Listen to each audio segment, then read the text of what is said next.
South ఇండియాలోని అతి తక్కువ ధరలకి రత్నాలనందించే ఏకైక సంస్థ 6JVR.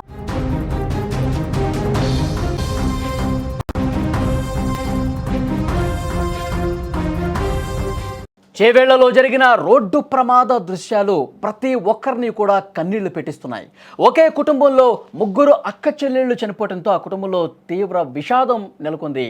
ఆ తల్లిదండ్రులు గుండెల విషయాల రోధిస్తున్నారు.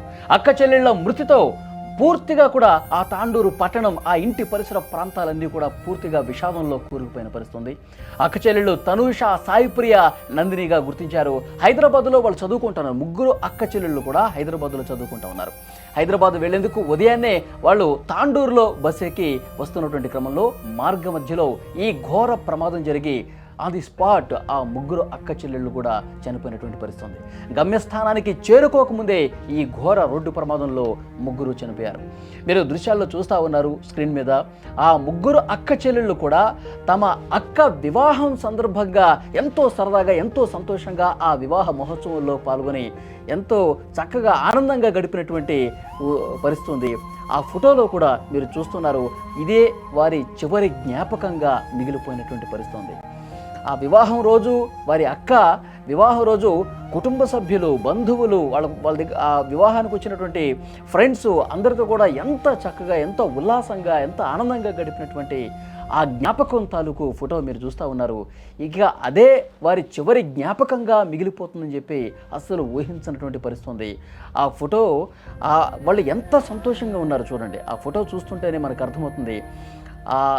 ఎంత సెలబ్రేషన్ మూడ్లో, ఎంత నవ్వుతూ చక్కగా కనిపించినటువంటి ఆ ముగ్గురు అక్క చెల్లెళ్ళు ఈరోజు ఉదయాన్నే జరిగినటువంటి ఘోర రోడ్డు ప్రమాదంలో ఆ కంకర మొత్తం కూడా వాళ్ళు కూర్చున్నటువంటి సీట్ల మీద పడిపోవడంతో ఆ కంకరలో పూర్తిగా మునిగిపోయి 5 ఫీట్ల వరకు కంకర పడటంతో కిందనే కూరుకుపోయి కొద్ది క్షణాల్లోనే వాళ్ళు కన్నుమూసినటువంటి పరిస్థితి.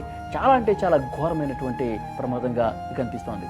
వారి తల్లిదండ్రులు నిజంగా ఎంత శోకంలో మునిగిపోయారంటే, ముగ్గురు పిల్లలు ఒకేసారి ఒకే ప్రమాదంలో చనిపోయారంటూ వాళ్ళు గుండెలు బాదుకుంటూ రోధిస్తున్నారు.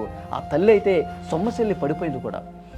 వెంటనే ఆసుపత్రికి దగ్గరికి ఆ మృతదేహాలను తీసుకెళ్తున్నప్పుడు ఆ తల్లిదండ్రులు పడినటువంటి ఆ రోదన, ఆవేదన ఎంత అసలు అక్కడ చూసిన వాళ్ళందరూ కూడా, ప్రత్యక్షంగా అక్కడ సాక్షులు అందరూ కూడా ఒక్కసారిగా వాళ్ళు ఆవేదన తన్నుకొచ్చినటువంటి పరిస్థితి. విజువల్స్లో మీరు చూస్తూ ఉన్నారు. మొత్తం కూడా ఆ ప్రమాదం జరిగిన తర్వాత రెస్క్యూ జరుగుతున్నటువంటి దృశ్యాలు, మృతదేహాలని వెలికి తీసి వెంటనే ఆసుపత్రికి తరలిస్తున్నటువంటి దృశ్యాలు మీరు చూస్తూ ఉన్నారు. యాక్చువల్గా వాళ్ళు హైదరాబాదు కోటి ఉమెన్స్ కాలేజీలో చదువుతున్నారు. నందిని డిగ్రీ ఫస్ట్ ఇయర్ చదువుతూ ఉంది, సాయిప్రియ థర్డ్ ఇయర్ చదువుతూ ఉంది, తనుష బీటెక్ చదువుతుంది. ఈ ముగ్గురు అక్క చెల్లెళ్ళు కూడా అప్పుడప్పుడు తాండూరుకు వస్తూ ఉంటారు, తమ స్వగ్రామానికి వస్తూ ఉంటారు, కుటుంబ సభ్యులతో ఆనందంగా సరదాగా గడుపుతూ ఉంటారు. నిన్న వారి తల్లే చెప్పిందంట, ఈరోజు ఒక్కరోజు ఉండండి, సండే, రేపు ఉదయాన్నే వెళ్ళొచ్చు, ఉదయం బస్సుకే వెళ్ళండి అని చెప్పి అన్నది వారి తల్లి. యాక్చువల్గా వాళ్ళు నిన్న ఈవినింగే బయలుదేరాల్సి ఉందంట. కానీ తల్లి ఇంకొక రోజు ఉంటారు కదా నా దగ్గర, మళ్ళీ వాళ్ళు చదువుల్లో పడిపోయి హైదరాబాద్లోనే ఉంటారు కదా, రాక వస్తూ ఉంటారు, రేపు ఉదయాన్నే ఫస్ట్ బస్సుకే వెళ్ళండి అమ్మా అని చెప్పి ఆ తల్లి వాళ్ళ ముగ్గురు కుమార్తెలను కూడా వెళ్లకుండా ఆపటం వల్ల ఇంత పెద్ద ఘోరం జరిగి చనిపోయినటువంటి పరిస్థితి అని చెప్పి ఆ తల్లి గుండెలు బాదుకుంటూ రోధించినటువంటి పరిస్థితి కూడా ఉంది.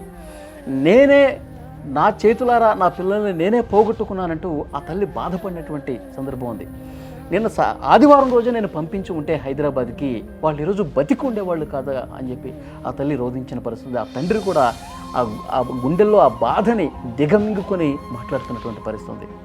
నిజంగా వాళ్ళు నలుగురు అక్క చెల్లెళ్ళు, ఒక అన్న కూడా ఉన్నాడు. అక్క వివాహం రోజే ఆ ఫోటో మీరు చూస్తున్నారు.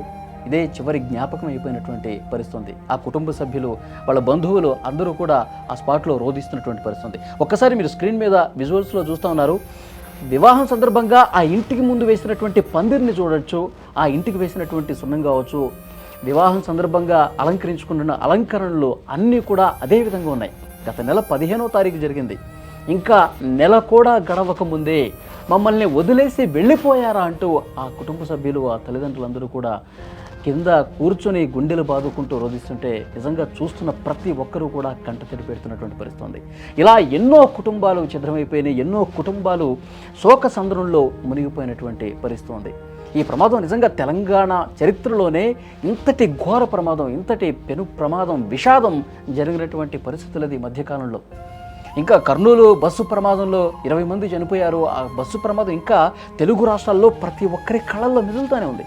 ప్రతి ఒక్కరూ కూడా ఇంకా ఆ బాధ నుంచి, ఆ శోకం నుంచి బయటకు రాలా. ఈలోపే మళ్ళీ వరుస ప్రమాదాలు జరగడంతో అందరూ కూడా ఇంకా షాకులోనే ఉన్నటువంటి పరిస్థితి. ఒక్కసారి ప్రమాదం జరిగిన తీరు చూస్తుంటే నిజంగా ఆ కంకర లోడుతో వస్తున్నటువంటి ఆ టిప్పర్ వేగంగా దూసుకొచ్చి ఉదయాన్నే 6:30 సమయంలో ఈ ప్రమాదం జరిగినట్టు తెలుస్తుంది. బలంగా ఢీ కొట్టడంతో ముందు భాగం మొత్తం కూడా ఆ బస్సుకు సంబంధించి నుజ్జు అయిపోయింది. డ్రైవర్ స్పాట్లో చనిపోయాడు, టిప్పర్ డ్రైవర్ స్పాట్లో చనిపోయాడు. ఒక్కసారిగా ఆ ట్రక్కు ఎడమ వైపు ఒరిగిపోయి ఉంటే ఇంత పెద్ద ప్రమాదం జరుగుండేది కాదు. అసలు ఆ కంకరతో కాకుండా వచ్చి ఉంటే, ఓన్లీ టిప్పర్ మాత్రమే ఢీకొని ఉంటే ఇంత ప్రమాదం జరుగుండేది కాదు.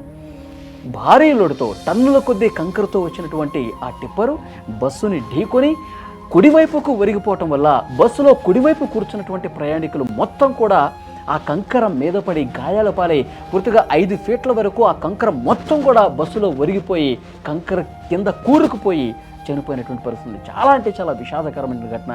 ఎంత బాధగా అనిపిస్తుందంటే అక్కడ ప్రత్యక్ష సాక్షులు కూడా షాక్ అయిపోయి వెంటనే అంబులెన్స్లకి ఫోన్ చేయటం, 100కి ఫోన్ చేయటం, పోలీసులకి ఇన్ఫర్మేషన్ ఇవ్వడం, వాళ్ళ తోచినంత సాయం చేశారు. వెంటనే అద్దాల పగలు కొట్టి అందులో చిక్కున్న వాళ్ళని కొంతమందిని బయటకు లాగే ప్రయత్నం కూడా చేశారు. 19 మంది చనిపోయారంటే ఎంత బాధాకరం చెప్పండి. ఎంత ఘోర విషాదకరమైనటువంటి ఘటన. ఇంకా ఆసుపత్రిలో కొంతమంది చికిత్స పొందుతున్నారు. మార్చిరి దగ్గర అయితే ఆ కుటుంబ సభ్యుల రోదన అంత ఇంత కాదు. ఈ కుటుంబంలో ఒక్క కుటుంబంలోనే 3 చనిపోయారు. 3 కూడా అక్క చెల్లెళ్ళు చనిపోవడంతో నిజంగా తాండూరు మొత్తం కూడా ఒక్కసారిగా షాక్ అయిపోయింది. శోకంలో మునిగిపోయినటువంటి పరిస్థితి ఉంది.